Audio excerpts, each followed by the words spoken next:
नमस्कार दोस्तों, मैं राघवेंद्र आप सभी का RKYS डिस्ट्रीब्यूशन में हार्दिक स्वागत। आ, आज हम लोग बात करने जा रहे हैं कि फाइनेंशियल प्लानिंग की बात तो सभी करते हैं, लेकिन फाइनेंशियल प्लानिंग होती क्या है, इसका मीन्स क्या, मतलब क्या है, तो इस पर हम चर्चा करते हैं आज।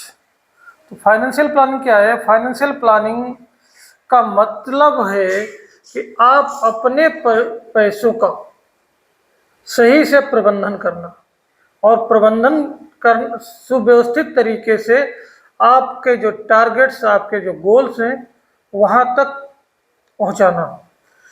जहाँ तक आप चाहते हैं उन पैसों के सहारे सही सलामत अपनी मंजिल को अचीव करना, ये एक फाइनेंशियल प्लानिंग है।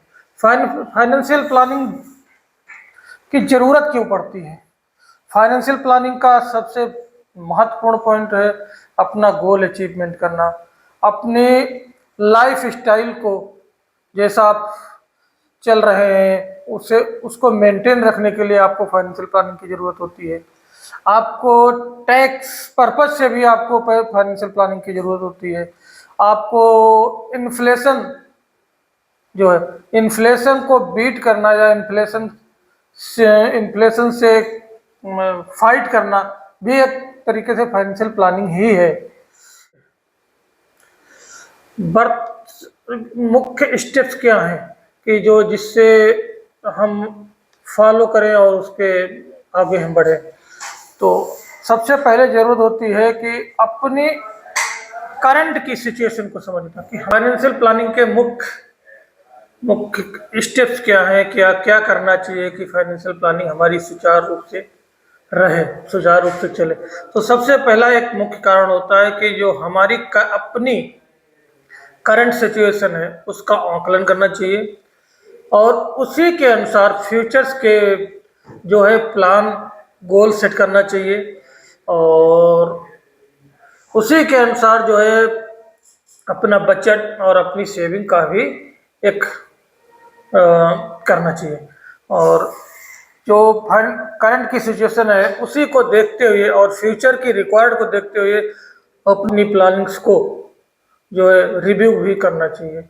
रिव्यू करने के लिए साल में एक बार कम से कम अपने म्यूचुअल फंड डिस्ट्रीब्यूटर, अपने इंश्योरेंस एजेंट या अपने फाइनेंशियल एडवाइजर से जरूर बैठना चाहिए उसके साथ में। फाइनेंशियल प्लानिंग का एक महत्वपूर्ण स्टेप है जो रिस्क मैनेजमेंट भी बहुत महत्वपूर्ण है कि आप कितने रिस्क ले सकते हैं, इसका आकलन आप किसी भी अपने एडवाइजर या किसी अपने म्यूचुअल फंड डिस्ट्रीब्यूटर या इंश्योरेंस एजेंट से इसका प्रोफाइलिंग आप जरूर अपनी करवाइए। उससे आपको पता चलेगा कि आप कितनी रिस्क के साथ इन्वेस्टमेंट कर सकते हैं। दूसरी चीज़ है, सबसे बड़ी महत्वपूर्ण है एसेट एलोकेशन। आप अपनी एसेट को अलग अलग, जैसे कि हमारे अलग अलग पॉकेट्स होते हैं, पैंट्स में अलग, शर्ट्स में अलग, तो हर पॉकेट में हर एक जो है सामान हम नहीं रख सकते कि कहाँ पे चश्मा रखना है, कहाँ पे पर्स रखना है। अगर चश्मे की जगह पे हम पर्स को रख लेंगे या पर्स की जगह पे चश्मे रख लेंगे तो हमारी अव्यवस्थित हो जाएगी, तो वो टूटने के भी डर रहेंगे। तो हमें जहाँ पे जो रखना है सही एसेट एलोकेशन करना बहुत ही महत्वपूर्ण है। तीसरा इसके बाद का एक इम्पोर्टेंट चैप्टर है जिसको हम बोलते हैं रिव्यू एंड बैलेंसिंग। अपनी एसेट को समय साल में एक बार या 6 महीने में एक बार रिव्यू जरूर करनी चाहिए और रिव्यू करने से आपको कहाँ पे किसको नॉमिनी करना है, आप उसके अनुसार उसको नॉमिनी को भी चेंज कर सकते हैं। ठीक है।